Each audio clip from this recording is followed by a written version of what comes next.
Good evening, namaste. So once again, I welcome you all to this Mahatma letter session. We have the same speaker today evening as we did in the last Friday, Sister Vibha Saxena. She would be doing the part 2 of the last week's letters, 83 to 87. And so once again, I would request Vibhaji to start the discussion or presentation just after we do the universal invocation. We will also have the translation by Sister Meenakshi. Last time we could not do the question answers properly. So anyone who has a question could please write it on the chat or ask, can raise the voice and ask, or raise the hand. Vivaji can coordinate on that. So let us do our universal invocation first. O hidden life, vibrant in every atom. O hidden light, shining in every creature.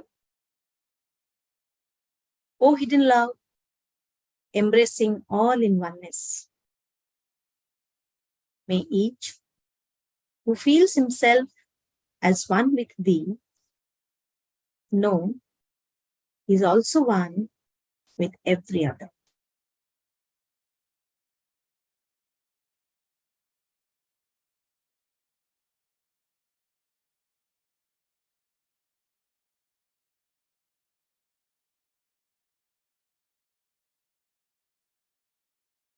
Come back. So, Vivaji, you may continue your discussion. If you want to present something, I've already made you co-host. Yes, thank you, Subhalina. Thank you a lot. Namaste, good evening to all of you. And we are once here back with the Mahatma letters, chronological letter numbers 83 to 87. So last time we have seen the letter 83 and 84. And today we will be continuing the study of letter number 85A and 85B. So as you know, this two-part letter 85A and B, it was enclosed in the letter number 84, which was delivered to Senate by two chelas of Mahatma KH. The chelas were Darbhagiri Nath, and Darbhagiri Nath was known as Babaji, and Chandra Kusho. Now, letter 85A, it contains the list of contradicting points in the Mahatma's teachings. These were collated by Sinnett and Hume. And letter 85B, it contains Mahatma Ji's replies to them. So, we'll be taking one question or one point and subsequent reply. Now, these conflicting teachings or the contradictions which were listed, they were merely superficial most of the times. They were misinterpretations due to language and the terms used, and due to the cultural differences between the East and the West. And also due to the fact that when ISIS Unveiled was written in 1877, at that time, man was shown to be a triune. That means body, soul, and spirit. Whereas now, when the letters were being written in 1882, Mahatma Ji was giving the septenary doctrine. So 7 principles of man. So this was another point which was raising a lot of confusion. Now let us continue further. I will share my slides with you.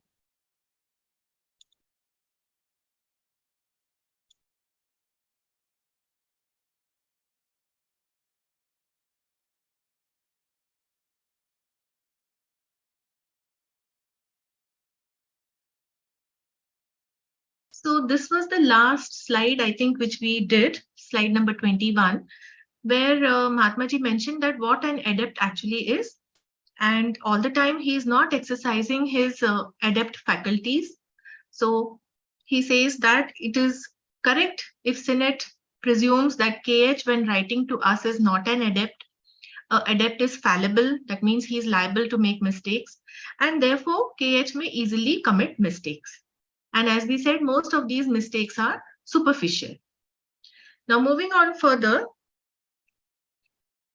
Mahatma Ji writes in the letter, now with all this, I beg leave to say that after having carefully read over and over our famous contradictions myself, after giving them to be read to M and then to a high adept, whose powers are not in the Chauhan's chancery, sequestered by him to prevent him from squandering them upon the unworthy objects of his personal predilections. After doing all this, I was told by the latter meaning by the high adept, the following. So Mahatma Ji gave all these contradictory points and all his whatever he has written to a high adept. Chancery means a place which is under the jurisdiction of a chancellor. Now, the high adept to whom Mahatma KH approached, he was not in the group which was under the Chauhan. So he could give an independent assessment to Mahatma KH. And what that adept said is, he said that it is all perfectly correct. Knowing what you mean, no more than any other person acquainted with the doctrine, can I find in these detached fragments anything that would really conflict with each other. But since many sentences are incomplete and the subjects scattered about without any order, I do not wonder that your lay chelas should find fault with them. Yes, they do require a more explicit and clear exposition. Okay, so this is evident from the letters. Now, even as we are studying the letters, it is evident that the teachings are not given, like in a chapter. So, how there are chapters in a textbook with sequential topics, the teachings are not given like that. They are scattered in different letters. And although even the high adept mentioned that there is nothing contradictory in them, but for lay chelas like Sinnett and Hume, who were not conversant with the occult doctrine, this style was not easy to grasp. It was quite misleading. They easily misunderstood the teachings, and this led to fault finding. So they definitely needed a more clear explanation. Now, we have undertaken this study of Mahatma letters. It also requires a great deal of mental effort on our part to comprehend the teachings. It is not readily, perceptible from the letters that, okay, this is it. But then again, if we take up such a kind of study, it is a crucial way to unfold our own intuition. So that is one advantage we have in studying the Mahatma letters. Further, Mahatma Ji adds that such is the decree meaning the official verdict of that high adept, and I abide by it. I will try to complete the information for your sake. In one and only one case, marked on your pages and my answers 12A and 12B, the last, is the plaintiff entitled to a hearing, but not to a farthing even for damages. Since, as in law, no one, either plaintiff or defendants, has a right to plead ignorance of that law. So in occult sciences, the lay chelas ought to be forced to give the benefit of the doubt to their gurus in cases in which, owing to their great ignorance of that science, they are likely to misinterpret the meaning instead of accusing them point blank of contradiction. So in this list of contradictions which Sinnett has compiled, Mahatma Ji is agreeing that only in the point number 12 that Hume and Sinnett have compiled, they may perceive a contradiction. But this is due to their own ignorance of the occult science. So they cannot blame the teacher of contradiction. Now I beg to state that with regard to the two sentences marked respectively 12A and 12B, there is a plain contradiction, but for those who are not acquainted with the tenet, meaning not acquainted with the concept. So it is possible that we may perceive a conflict in teachings if we are not acquainted with the underlying basic concept of that. Now here, for example, I would say, like, when we are taking up any study, it is an intellectual study. We are using our mind. Okay. And on the other hand, as we say, or it is also mentioned in the Voice of Silence, that mind is the great slayer of the real. Let the disciple slay the slayer. So to a novice aspirant, it might seem quite contradictory. To study, he has to apply the mind. then how can he slay the mind? Okay, so such kind of things, if we are not acquainted with the higher concept, with the underlying concept of these teachings, then we will find them contradictory at a lower level. Further, he mentions, Mahatmaji mentions, you were not meaning Sinet was not acquainted with that tenet. And therefore, I plead guilty of an omission, but not guilty of a contradiction. So what Mahatmaji is saying, that since Sinet did not have the knowledge about the underlying concepts, Mahatmaji should have explained it to him. And this is an omission on his part, but this is not a contradiction in the teachings that were given. And even as regards the former, that omission is so small that, like the girl accused of infanticide, who, when brought before the judge, said in her excuse that the baby was so very, very little that it was not worth his while calling it a baby at all. I could plead the same for my omission, says Mahatmaji, had I not before my eyes your terrible definition of my exercising ingenuity. So this is the situation of, making a mountain out of a molehill, meaning blowing a small little thing out of proportion, much ado about nothing. That is, Sinet and Hume were making a lot of fuss about a very insignificant thing. But Mahatmaji did not want them to think that he is again exercising his ingenuity. He is trying to pass off his errors and just go over it, saying as if nothing has happened. So he is taking the trouble here to explain at length. And he says, well, read the explanation given in my notes and answers and judge. If I or any one of us has an inclination to tolerate subtler and more tricksy ways of pursuing an end than generally admitted as honorable by the truth-loving, straightforward European, is Mr. Hume included in this category? Indeed, you have no right to excuse such a mode of dealing, even in me, nor to view it merely in the nature of spots in the sun, since a spot is a spot, whether found in the bright luminary or upon a brass candlestick. But you are mistaken, my dear friend. There was no subtle, no tricky mode of dealing to get her out of the difficulty created by her ambiguous style and ignorance of English, not her ignorance of the subject, which is not the same thing and alters entirely the question. So this is in reference to the phrase where they mentioned, where Mahatmaji had written that the exercise of my ingenuity, and Sinet and Hume had taken it in a very negative way. So it was in reply to C.C. Massey's article that Mahatmaji had made the remark. To explain his remark, he had to exercise his ingenuity. And it was construed by Sinet and Hume and the other members that Mahatmaji was trying to cover up his errors, his contradictions. So he was trying to trick them. Okay? Now Mahatmaji says that if this was truly the case, then the person, whoever is doing it, he should be held guilty, whether he's an adept or whether he's an ordinary person, meaning whether it is the sun or whether it is a candlestick. Everybody has to be measured by the same yardstick if they are indulging in such trickery. But such was not the case. The ambiguity which was there, it was created due to Madame Blavatsky's lack of command on English and her style of writing. It was not due to her lack of knowledge about the subject. Okay, so there was no trickery involved in that.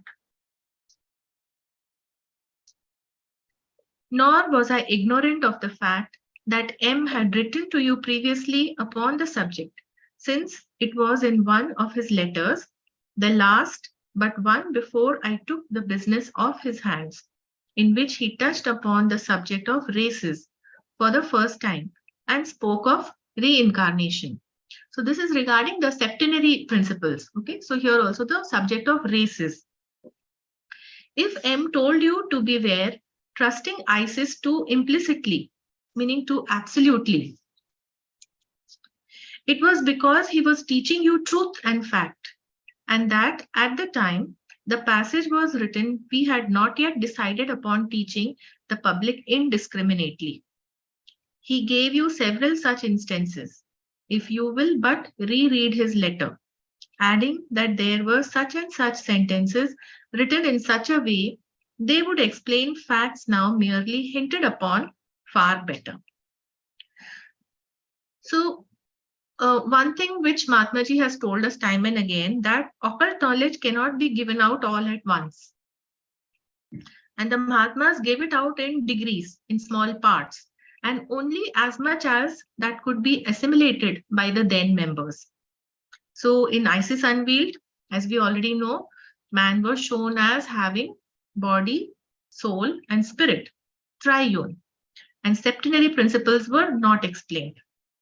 But for this reason, now when Mahatma M, he also wrote some letters to Hume and Sinnett.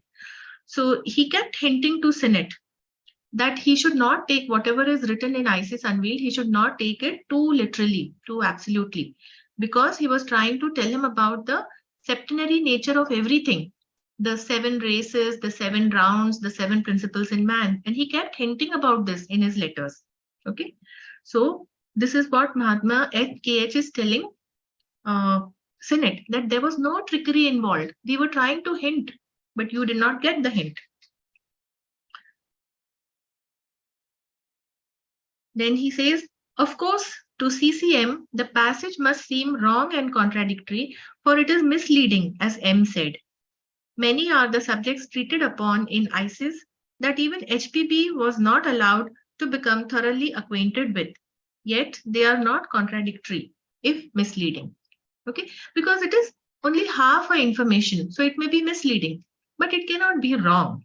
Okay, I am not sure some of you must have studied ISIS Unveiled. It is also written in such a way, just like the secret doctrine, it is not very simple to grasp what is being said. You have to pick up some topic in one place and then carry it on at another place. And unless you don't keep marking or making your own notes, you will not get the whole thread of it. Okay. So this is what Mahatmaji clarified to Sinnett, that partial ideas of occult concepts, they may prove confusing, even fallacious. That means it might seem as if they are incorrect, but they were not wrong, whatever was mentioned in ISIS Unveiled. The occult doctrine is so abstruse that even Madame Blavatsky, she was not given all of it. She was only explained some parts of it. To make her say, as she was made by me to say, that the passage criticized was incomplete, chaotic, vague, clumsy, as many more passages in that work, was a sufficiently frank remark, I should think, to satisfy the most crotchety critic. To admit that the passage was wrong, on the other hand, would have amounted to a useless falsehood, for I maintain that it is not wrong. So same thing he's saying again. He's saying in multiple ways to make Sinnett understand that whatever might be the writing, whether it was incomplete, whether it was vague, or whether it was clumsy, but it was not wrong. And HPB, she was made to do those. She was instructed by the masters to write only such and such. And it seemed vague because of her inability. She was not very conversant with English language. So that is the reason all these misleading things were happening. Since if it concealed the whole truth, it does not distort it in the fragments of that proof as given in ISIS. What it means, not revealing the whole truth does not mean that part of it which is given is incorrect. Okay. For example, if we are told that there are 7 cosmic elements, there are 7 senses. Okay. So this is what Theosophy tells us. But as of now, in our exoteric scriptures, we know only 5 elements, the Pancha Mahabhut. We do not know 7 elements. We know Prithvi, Jal, Agni, Vayu, Akash. We know the 5 senses, hearing, touch, sight, taste, and smell. We do not know the 6th and 7th sense. But this does not mean that that doctrine is incorrect, that the septenary doctrine is incorrect. Just because we know 5 doesn't mean that saying there are 7, that is incorrect. No, that is not the case. So the point, just a minute.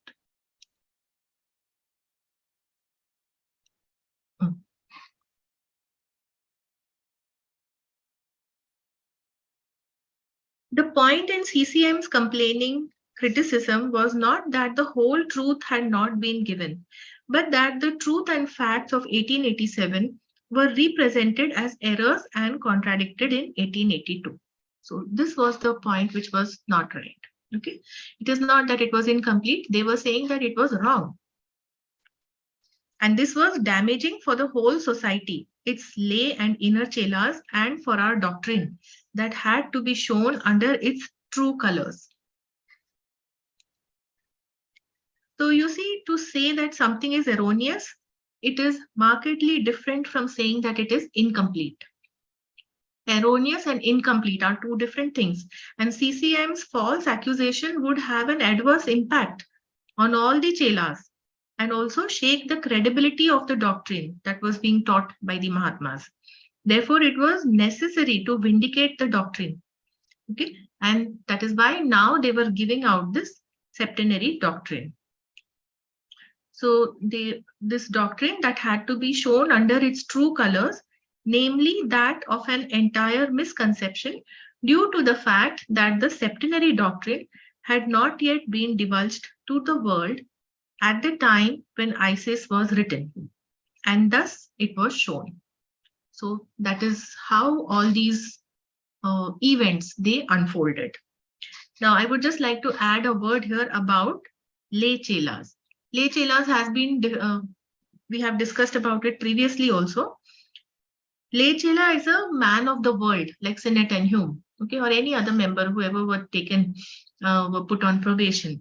So they are householders, they may marry, but that lay chela, he has shown a strong desire to learn the spiritual things, to tread on the spiritual path. HPB says that virtually every member of the Theosophical Society, that includes all of us, who subscribes to the second of our three declared objects. Okay, what is the second of the three declared object? That is the study of comparative science, religion, and philosophy. So if the member subscribes to this object, then he is a lay chela. Okay, so though he's not a true chela, yet he has the possibility of becoming one. See, it is such a big thing. Though he is not a lay chela now, but he has the possibility of becoming one because he has stepped across the boundary line which separates him from the Mahatmas. So all this applies to each and every member of the Theosophical Society. And such a person has brought himself under their notice. We all are under their notice. Although it does not confer any privilege upon him, except that he works for merit under observation of a master. Such is the lay chela. Okay, and true chelas, we know they are accepted chelas. They have to follow all the prescribed spiritual discipline. Some of it is already mentioned in HPB's book, Practical Occultism, and plus there is much more. Okay, so that was just a word on who are the lay chelas. Then Mahatma Ji says further, I am sorry you do not find her answer written under my direct inspiration very satisfactory, for it proves to me only that up to this you have not yet grasped very firmly the difference between the sixth and seventh and the fifth, or the immortal and the astral, or personal monads. Monads is equal to egos. The suspicion is corroborated by what HX gives in his criticism of my explanation at the end of his letter in the September number. Your letter before me, completing the evidence thereupon. So it is very plain to Mahatma Ji that both Hume and Sinnett, they lacked clarity about the mortal and immortal aspects of man. And therein lies the importance of understanding the septenary constitution of man. In fact, a very interesting explanation about eternity has also been given by HPB in the Secret Doctrine. What is the Western concept of eternity and what is actually understood in the Eastern cultures as eternity. Okay, so same thing here to understand the mortal and immortal aspects of man. And to make these occult teachings intelligible, one must have a thorough understanding of what is mortal and what is immortal with respect to the septenary principles. It means what perishes after physical death, that is our lower quaternary, and what survives to reincarnate again, that is the upper triad. Also, what stops reincarnating. Okay, so this upper triad which keeps reincarnating, there will come a point when this upper triad will stop reincarnating. The cycle of ego will be completed. And what will still continue its evolution on the higher planes? That will be only the spiritual monad. Okay, the Atma Buddhi. So there is a cycle within a cycle within a cycle. So the point is how much clarity we have about this. So each one is urged to study and reflect and meditate upon this, upon your own self, your own 7 principles, the constitutions, and what is the cycle of the personality, the ego, and then the spiritual individuality, which is the monad. Okay. So when we say that ego is immortal, it means it is only relatively more permanent as compared to the personality. Because one day the ego will also complete its cycle and dissolve or being totally absorbed in the higher self or the spiritual self, that is the monad.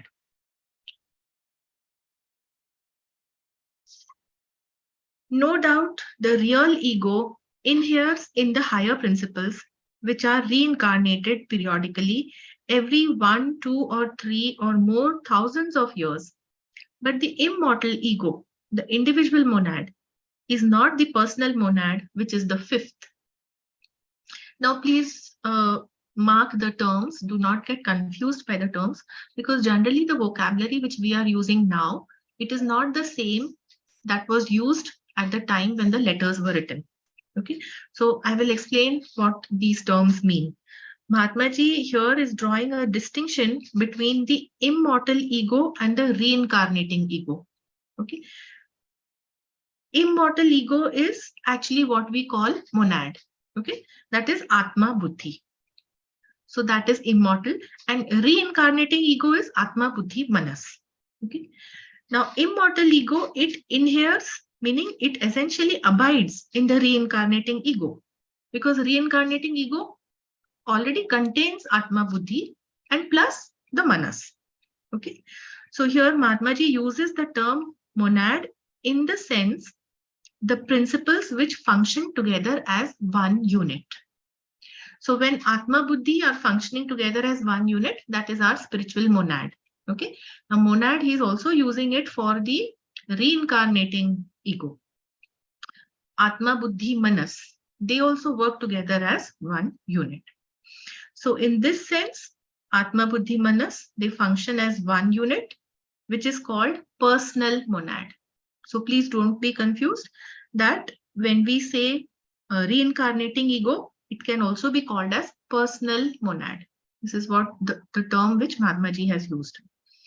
And it reincarnates in a new personality every 1, 2, 3 or more thousands of years. You can see what such a long time cycle it has. Once the personality perishes or after physical death, then the cycle of the ego, it will continue in the subtler planes for so many years, 1, 2, 3 or more thousands of years, and then it will take up, it will reincarnate in a new personality. So that is about the personal monad or the reincarnating ego. Okay, the individual monad, that is Atma Buddhi. So the term that he has used, individual monad, it is Atma Buddhi, or what we generally now call simply as monad. So this monad, it inheres in the personal monad. Personal monad is reincarnating ego, and Atma Buddhi, it inheres in that. That means it is already abiding in that. But it outlives the personal monad. That is why it is termed as immortal. Okay. and instead of using terms monad and ego, just let me use the basic terms. Atma Buddhi as one unit and Atma Buddhi Manas as another unit. Okay. Now this Atma Buddhi Manas, it will keep reincarnating in a new personality. That is cycle of reincarnation. And at a particular point, the upper two principles, Atma Buddhi, they will outlive the unit which is Atma Buddhi Manas. Okay. Manas will be totally purified and absorbed in Buddhi. So only Atma Buddhi will remain and continue its journey. So that is why it is termed as immortal. And it is called individual monad because the identity of each being is preserved. Okay. Atma Buddhi is called individual monad because even though Atma Buddhi are universal principles, yet the identity of each being is preserved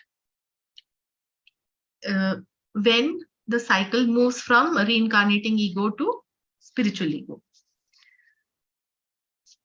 So the next point, and the passage in Isis did not answer Eastern reincarnationists who maintain in that same Isis, had you but read the whole of it, that the individuality or the immortal ego has to reappear in every cycle. And this is again a very important point to understand. And in Isis Unveiled, this information was not given. Okay, if you read Isis Unveiled, you will see that Madame Blavatsky, she quotes from many religions, from many traditions, and she leaves it at that. So what the Eastern cultures believe in, especially here in India, in Hinduism, we believe that the individual or the immortal ego, which is Atma Buddhi. So Atma Buddhi of each being, it re-emerges in every cycle. Okay, it is mentioned in the Eastern scriptures. If you, so many of you have already studied Bhagavad Gita, in that Krishna tells Arjun that you, me, and all these kings that you are seeing who are lying here dead, they are all immortal. Nobody is dead. So, no, immortality, he speaks of that. What is immortal? That is the Atma Buddhi. And identity of each is preserved. So if it is of one king, then it is preserved. If it is of another king, if it is of Arjun, if it is of Krishna, it is preserved for each one separately, even though it is universal. So what the teaching is that during Mahapralaya, what we call as the universal night, okay, all the monads, monads is Atma Buddhi, they are resolved in universal consciousness or Brahma consciousness. That is the night of the universe. Okay. Even though they are absorbed in Brahma consciousness, their unique identity is preserved mysteriously. So this statement is mentioned in Secret Doctrine. Even though the monads, universal principles, they are during the night of the universe, they are absorbed in universal consciousness, but their identity, unique identity, it is preserved. And when the day of the universe commences, that means once again, when the universal cycle begins, the universal Manvantar dawns, then these monads, they re-emerge to constitute their, to continue their pilgrimage through the universe. And they will continue from a point higher from where they had left off in the previous universal Manvantar. This is called as Kalpa. From one Kalp to the next Kalp, the identity of the monads is preserved. Okay, so Mahatma Ji is saying that it was not explicitly mentioned in Isis, but the Eastern reincarnationists, they maintain this. They maintain, they abide, this is the theory in their scriptures, and it is written there, but Sinnett had not read the whole of it. Okay, so these monads have to reappear in every cycle, meaning every day of the universe, which is called a kalp, in every new kalp. But the Western, especially the French reincarnationists, who teach that it is the personal or astral monad, the moi fluidic, the manas or the intellectual mind, the fifth principle in short, that is reincarnated each time. So the Western philosophers who, first of all, mostly in the Western countries, Christianity is followed and they believed only in one life. But then some Western philosophers, they believed in reincarnation and they believed that the personal or the astral monad, that means Atma, Buddhi, Manas, that is enduring and it is reborn every time.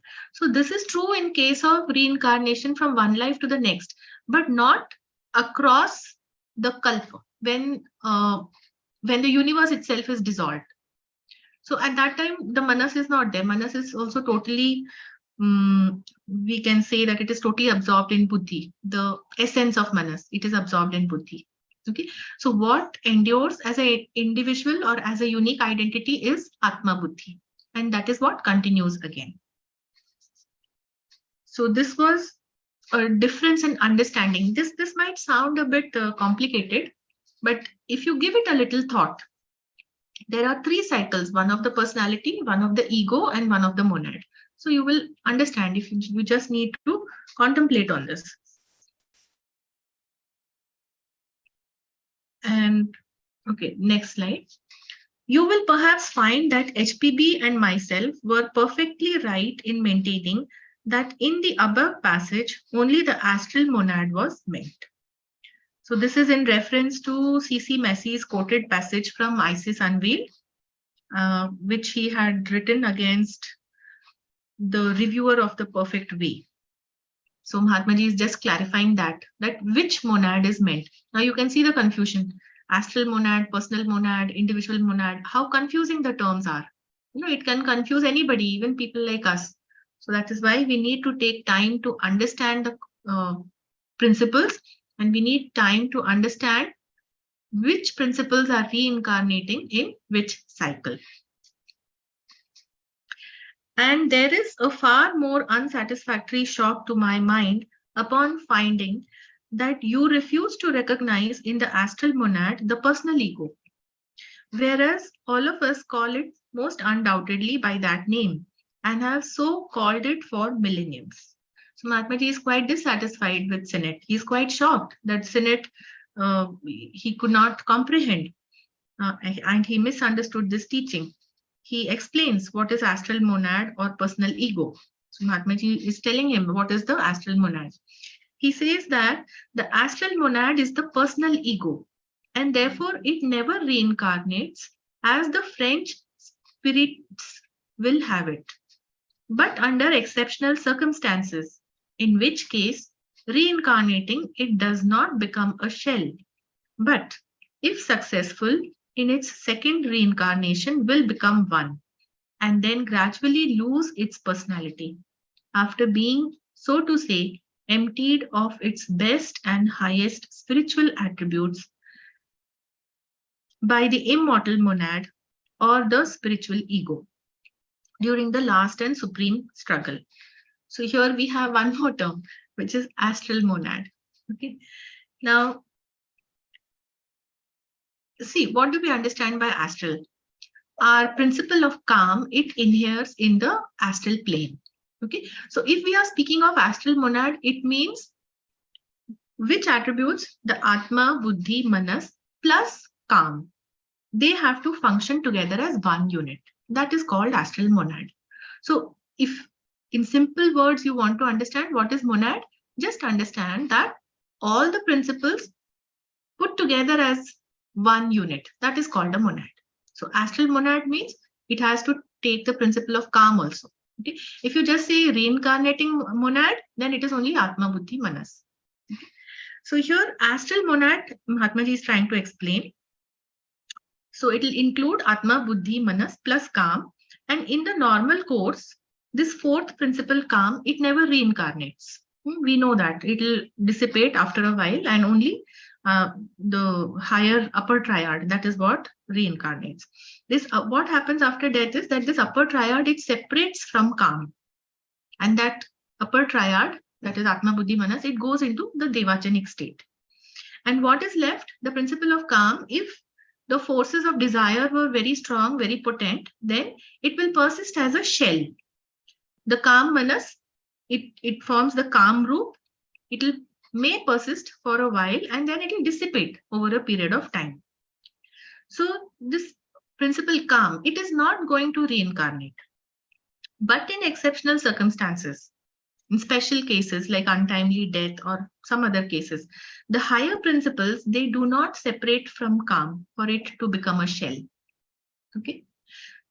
how the Kamrup or the shell is formed? Only if Atma Buddhi Manas separates from it. But if it does not separate, then it will remain as an astral monad. Means Atma Buddhi Manas will remain together with the principle of Kam.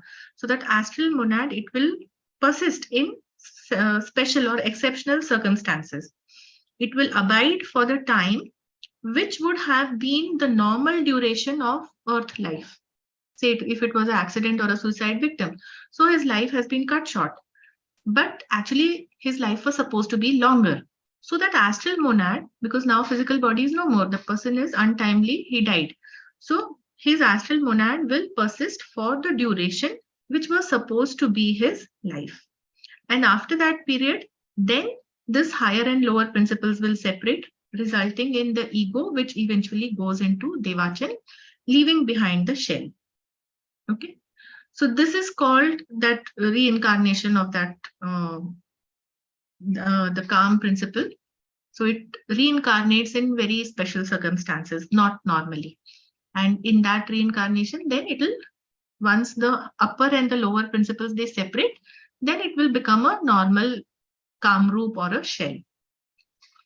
So even I would say it is not really simple for us to grasp these teachings, and try as he might, Sinnett could not get it right.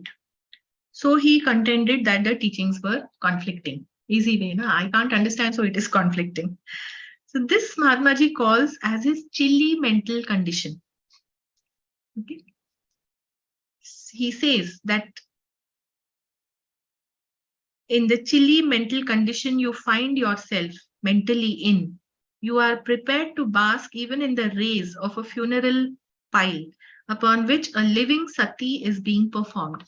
Sati is when the lady would be burnt alive when her husband died on the funeral pyre. So Sinnett was finding it so difficult, that is his mental chilly condition. He could not grasp these teachings, that he was ready to accept anything. He was ready to accept that the teachings are conflicting. Okay? That is the meaning. So you see in his letters, Mahatmaji uses a lot of metaphor or simile. He's giving the metaphor of basking in the heat of that funeral pile. Now the next slide, it speaks about the master's portrait incident. Now in this incident, it's about Sinnett wanted to have Mahatma KH's portrait, and it was precipitated by Jwalkul. So at the beginning of the correspondence between the Mahatmas and AP Sinnett and AO Hume, Jwalkul was a chela of Mahatma KH. And Sinnett said that he would tell HPB that he wanted to have Mahatmaji's portrait. And perhaps he may have suggested to Mahatma KH that he could take Jwalkul's trial in art.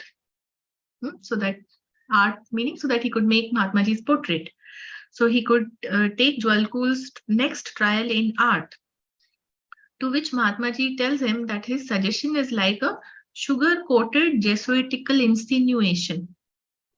Meaning it is implying something very sly, something very derogatory. And even Jwalkul became aware of it. And then he said, nous verrons, meaning we will see, we will see. Okay. So Sinnett spoke to HPB to have master's portrait. And when he was talking to Madame Blavatsky, Jwalkul was also present there, invisibly, astrally. So Mahatmaji says, she asked you for a piece of thick white paper, and that you gave her a piece of a thin letter paper, which had been touched by some very anti-magnetic person. So HPB told Sinnett that she would try for Sinnett to have the master's portrait. Just like the letters, the portrait too, it had to be precipitated. It was not to be drawn by hand. And therefore, it necessitated very specific conditions, like this pure, thick, white paper. But instead of that, Sinnett provided her a very thin paper, and it was quite impure, because probably it was touched by some very anti-magnetic person. Now, Jwalkul did the best he could, but perhaps the portrait did not come out. It could not be precipitated very well. So you see the kind of invisible forces which are present. which every person is emanating all the time. Even if you touch an object, that object gets, it acquires that magnetism, whatever the person is carrying. So that is the reason, perhaps, first the paper was very thin, and secondly, it must have been touched by a person who was not of a very pure nature. So anti-magnetic is the term used by the Mahatma. And on that paper, the portrait could not be precipitated well. Then next morning, Madame Blavatsky, she asked Sinnett for a piece of Bristol board. Now, Bristol board, it is a very thick paper board. It is uncoated and it is machine finished. So it is of a much better quality and it can be used for drawing on either side.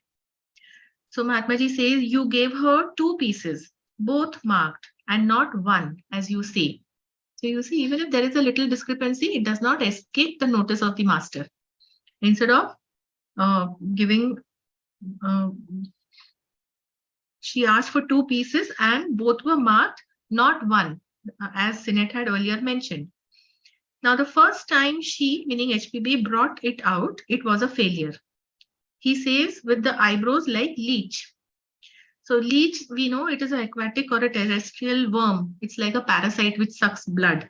It is slightly longish and it is a bit thick in shape. So in the portrait, master's eyebrows looked like that. And in this conversation, it is also evident that Mahatma M also had a role in precipitating this portrait of Mahatma KH. So the portrait was not a very good likeness. And it was actually Jwalkul who made the corrections in the cap that the master is wearing and also in the eyebrows. So lastly, Mahatma ji says, and again, it was GK, meaning Jwalkul, great artist who had to make away with the leech and to correct cap and features and who made it look like master. Okay. So that was the portrait incident. And by this time, Jwalkul was no longer Master KH's Chela. Probably he took higher initiation. And just to clarify the sequence of events in materializing the portrait, Mahatma ji wrote all this to Sinnett. Okay. The one thing to understand here is that the occult phenomena, any occult phenomena, whether it is precipitating the letters or whether precipitating that portrait, it involves a lot of parameters.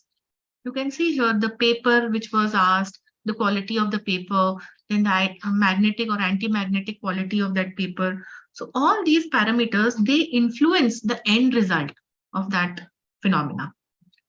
Okay, so this is just for information sake. Next, we move to the famous contradictions. Okay.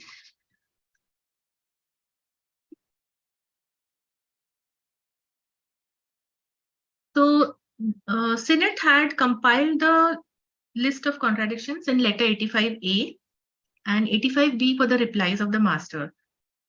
So I'm going to take 1 point from 85A and then we will see the corresponding reply. The first point he mentioned, I hope you will give me credit for, so this is not the point, but it is the beginning of the letter 85A. I hope you will give me credit for obedience in having laboriously and against my inclination endeavored to compile a case for the plaintiff in the alleged contradiction. As I have said elsewhere, these appear to me not much worth worrying about, though for the present they leave me cloudy in my ideas about Devachan and the victims of accident. It is because they do not fret me that I have never hitherto acted on your suggestion that I should make notes of them. So Hume had complained on several occasions that the teachings are contradictory. Sinnett too was confused about some topics like state of Devachan and accident victims, but he did not find it so important as to make a list as Mahatma ji has suggested. You know, these things, they did not worry him a lot. They did not fret him. Then, but still after that, he had made the list. So he says, Hume has been inclined to trace contradictions in some letters referring to the evolution of man. But in conversation with him, I have always contended that these are not contradictions at all, merely due to a confusion about rounds and races. a matter of language. Pretended to think that you have built up the philosophy as you have gone on and got out of the difficulty by inventing a great many more races than were contemplated at first, which hypothesis I have always ridiculed as absurd. So Sinnett always maintained that the confusion in evolution of man, it was due to the language that was used. Now again, the language used was rounds and races and chains. We have just seen the confusion in the term monad. Okay, same confusion was there in the terms for rounds and races. But there was no actual contradiction about them. But Hume thought otherwise. And he accused Mahatma Ji of inventing his philosophy. Okay, so that it would fall in line with what was previously said. And this was a very grave accusation indeed. And the other point he said was, I have not recopied here the passages about victims of accident quoted in my letter on the 12th August and in apparent conflict with the correction on the proof of my letter on theosophy. You have already said apropos to these quotations on back of mine dated August 12. Okay. So I will begin the actual reply of Mahatma KH to these contradictions from the next session onwards. And we will stop here for today's session so that we can move on to our Hindi translation. And then after that, we'll have a discussion. So I now request Sister Meenakshi Ji to give us the translation in Hindi. नमस्ते, thank you sister. आज हम letter number 85A और 85B ले रहे हैं। 85A master कहते हैं कि मैं यह कहना चाहता हूँ कि हमारे कुप्रसिद्ध विरोधाभासों को स्वयं बार बार ध्यान पूर्वक पढ़ने के बाद, उन्हें मास्टर एम को पढ़ने के लिए देने के बाद और फिर एक उच्च महात्मा को देने के बाद मुझे उन्होंने यानी उन महात्मा ने यह कहा कि यह सब पूर्णतः सही है। कोई भी व्यक्ति जो सिद्धांत से परिचित है उससे अधिक न देना, इससे आपका तात्पर्य मैं समझता हूँ। इसलिए मैं इन अलग अलग अंशों में ऐसा कुछ भी नहीं देख सकता हूँ जो आपस में टकराए। लेकिन चूंकि कई वाक्य अधूरे हैं और विषय वस्तु बिना किसी क्रम के बिखरे हुए हैं, मुझे इससे आश्चर्य नहीं होगा जब आपके आम चेलाओं को उसमें गलतियां दिखेगी। हाँ, उन्हें अधिक सुस्पष्ट व्याख्या की आवश्यकता है। मास्टर कहते हैं कि इस प्रकार हमारे सद्गुरु का आदेश है और मैं इसका पालन करता हूँ। मैं आपके लिए जानकारी को पूरा करने का प्रयास करूंगा। 12A और 12B के मेरे उत्तरों में और आपके पन्नों में एकत्र एकमात्र जगह पर आखिर में ऐसा लिखा है कि कहीं फिरियादी सुनवाई का हकदार है लेकिन क्षतिपूर्ति के लिए रत्ती भर भी नहीं।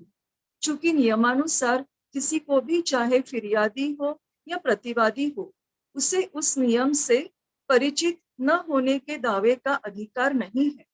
इसलिए गुह्य विद्या में सामान्य चेलाओं को उन मामलों में अपने गुरुओं को शंका समाधान करने के लिए प्रेरित किया जाना चाहिए जिसमें उन पर यानी मास्टर्स पर सीधे विसंगतियों का आरोप लगाने के बजाय उस विज्ञान के प्रति अपनी अज्ञानता के कारण वे गलत अर्थ निकालने की संभावना रखते हैं। 12A और 12B इन दो वाक्यों के संबंध में मैं यह कहना चाहता हूँ कि इनमें सामान्य विसंगति है, लेकिन उन लोगों के लिए जो उस सिद्धांत से परिचित नहीं है। आप उनमें से नहीं थे और इसलिए जो लिखा नहीं गया उसके लिए मैं स्वयं को दोषी मानता हूँ, लेकिन विरोधाभास के लिए दोषी नहीं। वह भूल इतनी छोटी है कि जैसे शिशु हत्या के आरोपित लड़की की तरह जिसे जब न्यायाधीश के सामने लाया गया तब वह अपने क्षमा याचना में कहती है कि बच्चा इतना छोटा था कि वह बच्चा कहने के लायक नहीं था। मैं भी अपनी भूल के लिए यही विनती करता यदि मेरी आंखों के सामने मेरे चातुर्य के प्रयोग की आपकी भयानक व्याख्या नहीं होती। खैर, मेरे नोट्स और आंसर्स में दिए गए स्पष्टीकरण को पढ़े और निर्णय ले, ऐसा मास्टर कहते हैं। आगे वे कहते हैं कि यदि मैं या हम में से कोई भी अपने लक्ष्य को प्राप्त करने के लिए चतुरता और चालाकी होने देने का रुझान रखता है, जिसे आमतौर पर सत्य प्रेमी स्पष्टवादी यूरोपीय द्वारा नैतिक रूप से सही माना जाता है, तब निस्संदेह आपको ऐसे व्यावहारिक तरीके से परावृत्त होने का कोई अधिकार नहीं है, यहाँ तक कि मेरे साथ भी नहीं। न ही इसे केवल सूर्य में धब्बों के रूप में देखना, क्योंकि धब्बा आखिर एक धब्बा है, दोष है, चाहे वह चमकदार रोशनी में पाया जाए या पीतल की चिरागदानी पर। लेकिन आपसे भूल हुई मेरे मित्र। एचपीबी की अस्पष्ट शैली और अंग्रेजी की अज्ञानता से उत्पन्न कठिनाई से उसे बाहर निकालने के लिए कोई चतुरता और चालाकी का तरीका नहीं अपनाया गया था। विषय के संदर्भ में वह अज्ञानी नहीं थी, जो कि एक ही बात नहीं है और समस्या को पूर्णतः बदल देती। न ही मैं इस तथ्य से अनभिज्ञ था कि मास्टर एम ने इस विषय पर आपको पहले भी लिखा था, क्योंकि उनके एक पत्र में रेसेस और पुनर्जन्म पर बात की थी। यदि आपसे एम ने कहा कि आइसिस पर बहुत अधिक भरोसा न करे, तो यह इस कारण था क्योंकि वे आपको सत्य और तथ्य से अवगत करा रहे थे, और जिस समय वह पैसेज लिखा गया था, तब हमने जनता को अविचार पूर्वकता से सिखाने का फैसला नहीं किया था या अंधाधुंध तरीके से सिखाने का फैसला नहीं किया था। यदि आप उनके पत्रों को पुनः पढ़ेंगे, तो उन्होंने आपको ऐसे कई उदाहरण दिए हैं और कहा है कि यदि अमुक वाक्य को इस तरह से लिखा गया होता, तब अभी जो केवल संकेत रूप में दिए गए हैं, उन तथ्यों को कहीं बेहतर रूप से स्पष्ट करता। बेशक सीसीएम को यह पैसेज गलत और विसंगत लग सकता है, क्योंकि जैसा कि एम कहते हैं, यह गुमराह करने वाला है। आईसिस में कई ऐसे विषय हैं जिनसे एचपीबी को पूरी तरह से परिचित होने नहीं दिया गया था। फिर भी यदि वे गुमराह करने वाले हो, तब भी विरोधाभासी नहीं है। मेरे द्वारा उसे यह कहने के लिए बोला गया कि जिस पैसेज की आलोचना की गई वह अधूरा, अव्यवस्थित, अस्पष्ट था। उस कृति में कई अन्य पैसेजेस की तरह अकुशल था। मुझे लगता है कि सबसे सनकी आलोचक को संतुष्ट करने के लिए यह एक पर्याप्त स्पष्ट स्वीकारोक्ति है। दूसरी ओर यह स्वीकार करना कि पैसेज गलत था, यह असत्यता हो जाती, क्योंकि मैं मानता हूँ कि वह गलत नहीं है। चूंकि यदि यह संपूर्ण सत्य को छुपाता है, फिर भी यह उस सत्य के अंशों को विकृत नहीं करता है जिसे आइसिस में दिया गया है। मेसी की शिकायती आलोचना में मुद्दा यह नहीं था कि संपूर्ण सच्चाई नहीं दी गई थी, बल्कि यह था कि 1877 में दी गई सच्चाई और तथ्यों को त्रुटियों के रूप में प्रस्तुत किया गया था और 1882 में इसका खंडन किया गया था। और यही वह मुद्दा है जो पूरी सोसाइटी के लिए, उसके आम चेलाओं और इनर चेलाओं के लिए और हमारे सिद्धांत के लिए हानिकारक था, जिसे उसके सही रूप में दिखाया जाना था। अर्थात उस तथ्य की वजह से गलतफहमी की सप्त सिद्धांतों को उस समय दुनिया के सामने प्रकट नहीं किया गया था जब आइसिस लिखा गया। मुझे खेद है कि मेरी प्रत्यक्ष प्रेरणा के तहत लिखा गया एचपी का संतोषजनक नहीं लगा, क्योंकि इससे यह साबित होता है कि आपने अभी तक 6th और 7th प्रिंसिपल को या अमर्त्य और एस्ट्रल या पर्सनल मोनड या जीवात्मा के बीच के अंतर के भेद में अच्छी तरह से नहीं समझा है। इसमें कोई संदेह नहीं है कि उच्च तत्वों में जीवात्मा अंतर्निहित है, जो हर एक 2 या 3 या हजारों सालों बाद समय समय पर पुनः जन्म लेता है। लेकिन अमर्त्य जीवात्मा यानी यह नहीं है, फिफ्थ प्रिंसिपल है। और आइसिस का वह पैसेज पौर्वात्य पुनर्जन्मवादियों के उत्तर में नहीं है। उसी आइसिस में यह लिखा है कि अमर्त्य जीवात्मा को प्रत्येक साइकिल में पुनः प्रकट होना पड़ता है। और यदि आपने उसे पूरा पढ़ा है, लेकिन पश्चिमी विशेष रूप से फ्रेंच पुनर्जन्मवादी यह सिखाते हैं कि यह पर्सनल या एस्टल मोनाड मनस है, संक्षेप में फिफ्थ प्रिंसिपल है, जो हर बार पुनर्जन्म लेता है। इस तरह यदि आप the reviewer of the perfect way के साथ आइसिस से लिया गया सीसीएम के उद्धृत अंश को एक बार फिर से पढ़ेंगे, तब शायद आप पाएंगे कि एचपीबी और मैं यह कहने में पूरी तरह से सही थे कि उपरोक्त परिच्छेद केवल एस्टल मोनाड से संबंधित था।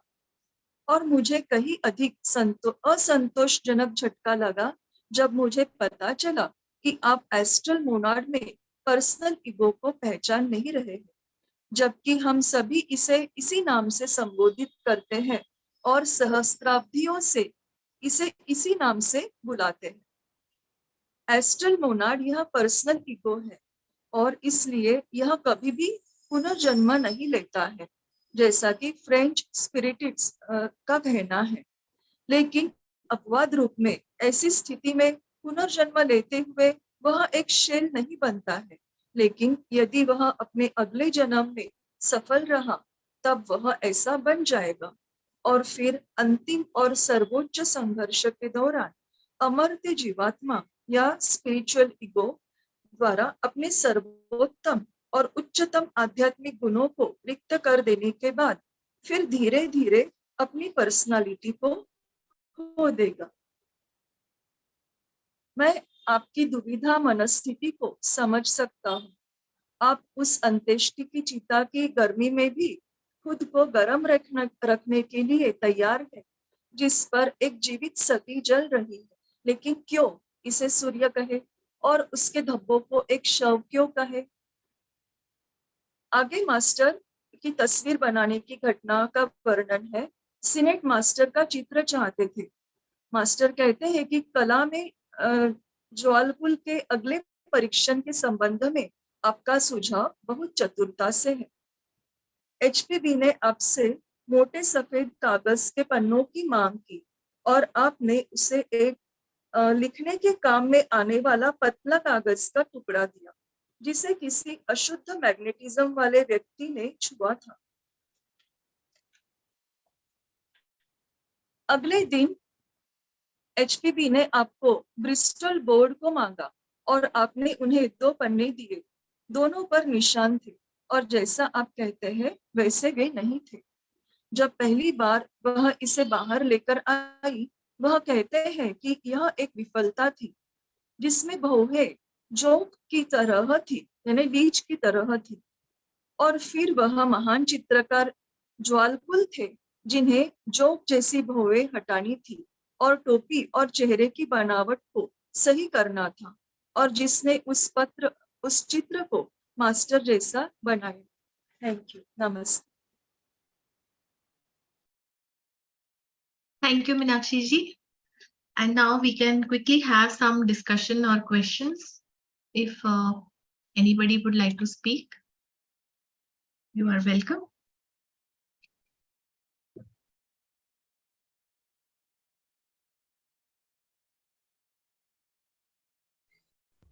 Hello ma'am. Yes, good evening. शीतल जी, नमस्ते. थोड़ा सा अज्ञानी हूँ मैं, लेकिन मैं पूछना चाहती हूँ कि आत्मबुद्धि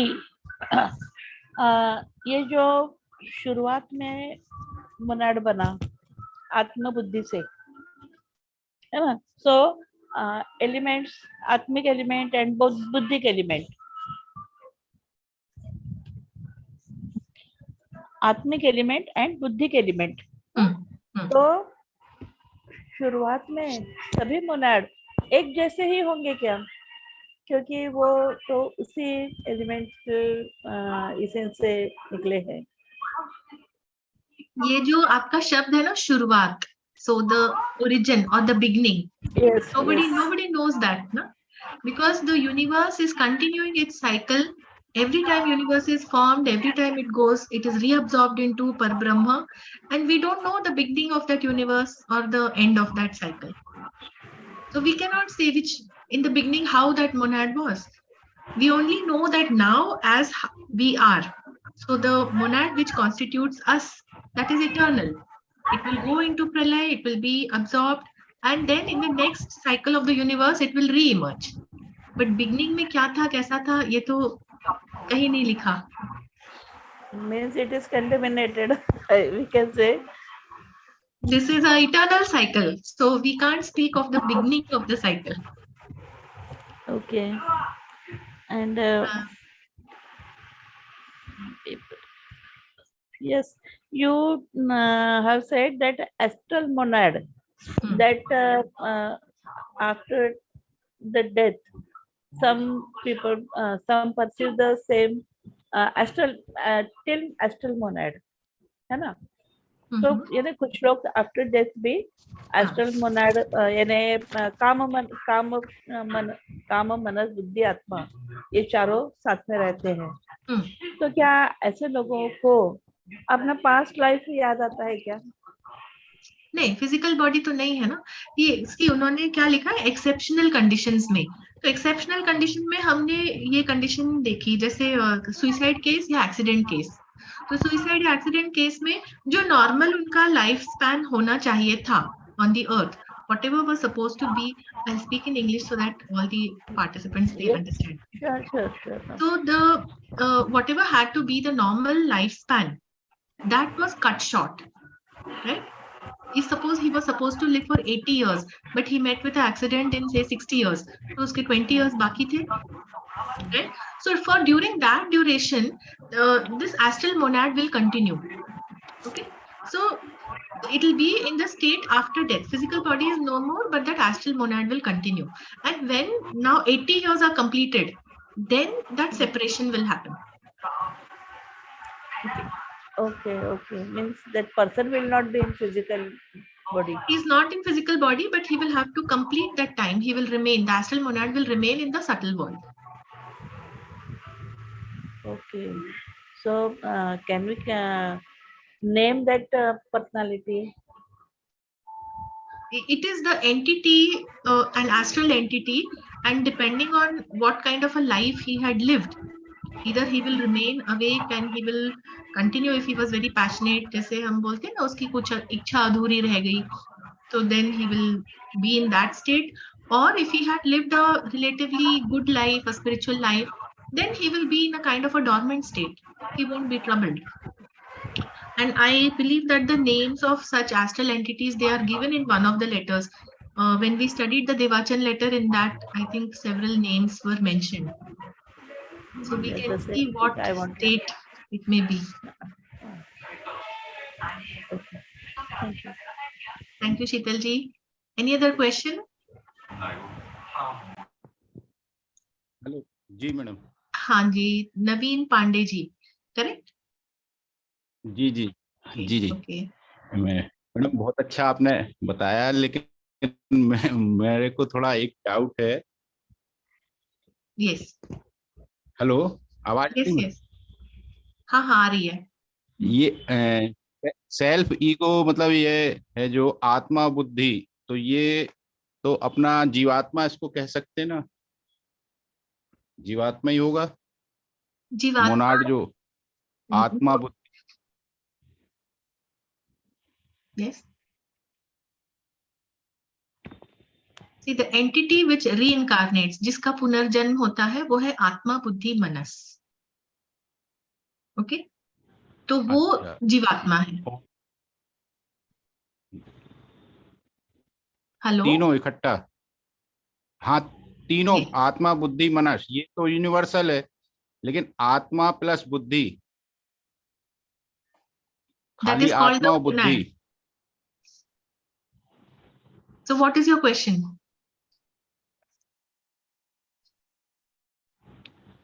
मेरा ये है कि आत्मा मतलब बुद्धि और आत्मा को अगर ट्यून करना है तो वो क्या किससे, हार्ट से होगा, हृदय से? नवीन जी, आपकी आवाज कुछ क्लियर नहीं आ रही। जहां तक मैं समझ पा रही हूँ, आपका क्वेश्चन मोनाड को लेके है, विच इज आत्मा बुद्धि, and it is mentioned clearly that the uniqueness of this Atma Buddhi, it is preserved even during the time of Mahapralay. Okay, so that is how the uniqueness of monads are preserved. Even though they are universal principles, they are reabsorbed in Brahma consciousness or universal consciousness at the time of universal Pralay. But their unique identity, it is maintained, it is preserved. How it is preserved, that is not explained. Okay okay, thank you. Welcome. Any other question?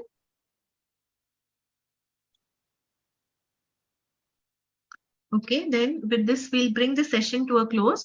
This is a very long letter and we will continue probably for 2 more sessions. Okay, now join me for the closing prayer. Om Asato Ma Sadgamaya Tamaso Ma Jyotirgamaya Mrityorma Amritam Gamaya. Om Sarvesham Swastirabhavatu Sarvesham Shantirabhavatu Sarvesham Purnam Bhavatu Sarvesham Mangalam Bhavatu Loka Samasta Sukhino Bhavantu Sarve Bhavantu Sukhinah Sarve Santu Niramaya Sarve Bhadrani Pashyantu Ma Kaschit Dukha Bhag Bhave. Om Shanti Shanti Shanti. Namaste. Thank you all for joining, and we will meet again in next Friday's session. Thank you. Thank you.